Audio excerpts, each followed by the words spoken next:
Hello everyone. आज मैं बात करने वाली हूँ, काफ़ी ज़्यादा मुझे क्वेश्चंस मिले इससे कमेंट बॉक्स में। एडेड स्कूल में जो वैकेंसी आई है टीचर्स की, उसमें कुछ ऐसी बातें हैं जो काफ़ी कंफ्यूज कर रही हैं कैंडिडेट्स को। देखो, जैसे कि यहाँ पर दिया हुआ है कि मुझे जो कमेंट्स आए उनके अकॉर्डिंग मैं आपसे बात करूँगी। कमेंट्स ये थे कि क्या एक कैंडिडेट गणित टीचर के लिए और साइंस टीचर दोनों के लिए फॉर्म भर सकता है या नहीं।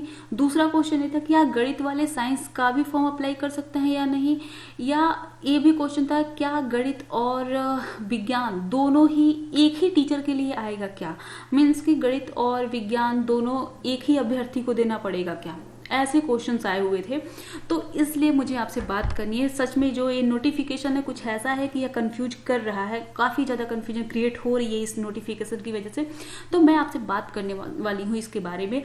तो देखो, जो नोटिफिकेशन है इसमें आप बिंदु संख्या अगर 2 को देखें तो बिंदु संख्या 2 में लिखा हुआ है कि यहाँ पर देखो, जूनियर हाई स्कूलों में भाषा कॉमा विज्ञान कॉमा गणित एवं सामाजिक विषय। तो इससे क्या समझ में आ रहा है कि ये चारों विषय अलग अलग हैं। ठीक है, यहाँ पर चारों जगह पे कॉमा लगाया, मतलब 3 जगह कॉमा लगाया है, उसके बाद में बीच में गणित एवं सामाजिक विषय लिखा हुआ है। तो इसलिए पता चल रहा है कि ये चारों अलग अलग हैं। ठीक है, दूसरी चीज यहाँ पर देखो, इसमें लिखा हुआ है कि इस हेतु भाषा विज्ञान गणित, यहाँ ऊपर भी जगह जगह पर ये दिया हुआ है कि भाषा विज्ञान गणित और सामाजिक विषय अलग अलग चीजें हैं। यहाँ पर भी देखो लिखा हुआ, अतः सहायता प्राप्त जूनियर हाई स्कूल में सहायक अध्यापक के पद पर चयन हेतु भाषा विज्ञान कॉमा गणित एवं सामाजिक विषय हेतु परीक्षा आयोजित कराई जाए। ठीक है, तो इसलिए ये समझ में आ रहा है कि ये चारों पेपर अलग अलग होंगे। सामान्य अध्ययन जो है, यानी जो पहला पेपर होगा, उस सबके लिए कॉमन होगा। एग्जाम सबका एक ही दिन होगा। तो यहाँ से ये पता चलता है कि एक कैंडिडेट सिर्फ एक ही विषय के लिए फॉर्म फिल कर सकता है और एग्जाम दे सकता है। आया समझ में? क्योंकि टाइमिंग तो वही होगी ना एग्जाम की। तो पहला कंफ्यूजन यहाँ से खत्म हो गया कि क्या एक कैंडिडेट 2 अलग अलग वैकेंसी के लिए फॉर्म फिल कर सकता है। तो नहीं, एक कैंडिडेट सिर्फ एक ही पद के लिए, या तो भाषा टीचर, तो भाषा टीचर में या तो संस्कृत या फिर हिंदी या फिर अंग्रेजी। ठीक है, क्योंकि अभी मैं आगे चलती हूँ तो और बताती हूँ इसके बारे में आपको डिटेल में।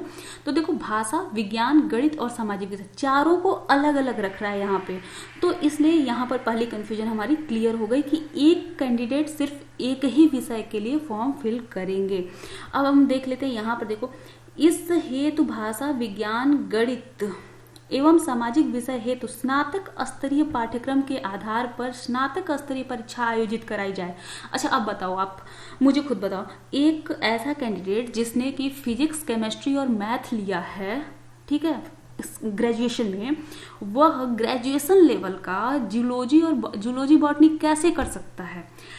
और इसी का उल्टा यह भी है कि अगर जिसने इंटर में बायोलॉजी लिया, ग्रेजुएशन में बायोलॉजी लिया, वह मैथ का पेपर, ठीक है, मैथ का पेपर ग्रेजुएशन लेवल का कैसे दे सकता है। आप एक बार आप खुद ही सोच के मुझे बताओ। अगर इसमें ऑप्शन दें, अगर उन्होंने अगर एक ही पेपर ऐसा बनाया जिसमें साइंस और मैथ दोनों के टीचर्स को एक ही पेपर देना होगा, तो उन्हें ऐसा करने के लिए कोई ऑप्शन जरूर देना पड़ेगा। नहीं तो ये बहुत ही मुश्किल हो जाएगा साइंस और मैथ वाले कैंडिडेट्स के लिए कि एक ही पेपर दोनों को देना हो। तो आप एक बार खुद सोचो इस चीज़ को कि अगर आपने जो मैथ पढ़ते हैं वे इंटर में बायोलॉजी नहीं पढ़ते, ठीक है, वे मैथ पढ़ते हैं, फिजिक्स और केमिस्ट्री पढ़ते हैं इंटर में, ग्रेजुएशन में भी वह फिजिक्स और केमिस्ट्री और मैथ ही लेते हैं। तो ऐसे में उनके पास बायो तो 10th लेवल के बाद की है ही नहीं, तो वे कैसे बायो का पेपर दे सकते हैं ग्रेजुएशन लेवल का।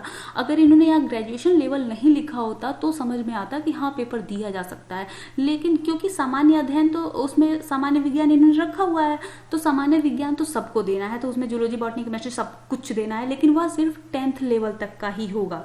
लेकिन यहाँ पर इन्होंने कहा कि स्नातक स्तरीय परीक्षा आयोजित कराएगी, तो ऐसा है कि यहाँ पर इनके पास ऐसा कोई अगर चांस नहीं बनता है कि यह गणित वाले विद्यार्थी को विज्ञान का पेपर कराएं और विज्ञान वाले को गणित का पेपर कराएं। अभी तक के नोटिफिकेशन से ये चीज साफ हो रही है। अब आगे देखो, सामान्य ज्ञान का प्रथम प्रश्न पत्र सभी अभ्यर्थियों के लिए अनिवार्य होगा। भाषा, सामान्य अध्ययन तथा विज्ञान एवं गणित में किसी एक खंड का विद्यार्थी को चयन करना है।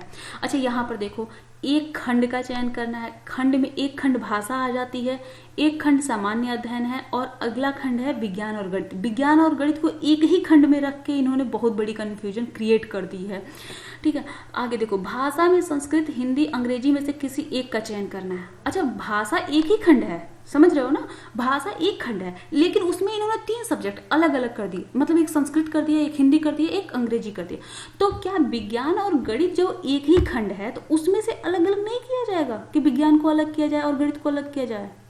आप समझ रहे हो इस चीज को कि भाषा में जैसे एक ही खंड में भाषा में 3 अलग अलग सब्जेक्ट हैं तो तीनों में से किसी एक का चयन करना होगा विद्यार्थी को। तो ठीक ऐसे ही विज्ञान और गणित भी एक ही खंड में दिया है, लेकिन उसमें से किसी एक का चुनाव करने का ये चुनाव करवाएंगे। ठीक है, क्योंकि अगर ऐसा ही नहीं कराते हैं तो इन्हें पेपर का पैटर्न चेंज करना होगा, पाठ्यक्रम का स्तर कम करना होगा, क्योंकि कोई भी बायोलॉजी का स्टूडेंट ग्रेजुएशन लेवल का मैथ नहीं कर पाएगा। अगर उसे ग्रेजुएशन लेवल का मैथ आता तो बायोलॉजी का सब्जेक्ट लेता क्यों? इतनी अकल नहीं है किसी को। और अगर बायोलॉजी किसी बच्चे को पसंद होता तो वह फिजिक्स, केमिस्ट्री, मैथ क्यों पढ़ता ग्रेजुएशन? भाई वह बायो नहीं पढ़ लेता। तो इतनी समझ तो सबको है ना, कि तो क्या इनको नहीं है ये समझ? इन्होंने एक करके ना एक तरह से बच्चों को कंफ्यूज कर दिया है। अब आगे देखो, भाषा में संस्कृत, हिंदी, अंग्रेजी में किसी एक का चयन करेंगे। यही बात इन्होंने मैथ और साइंस के लिए कर दी होती तो बच्चे कंफ्यूज ही नहीं होते।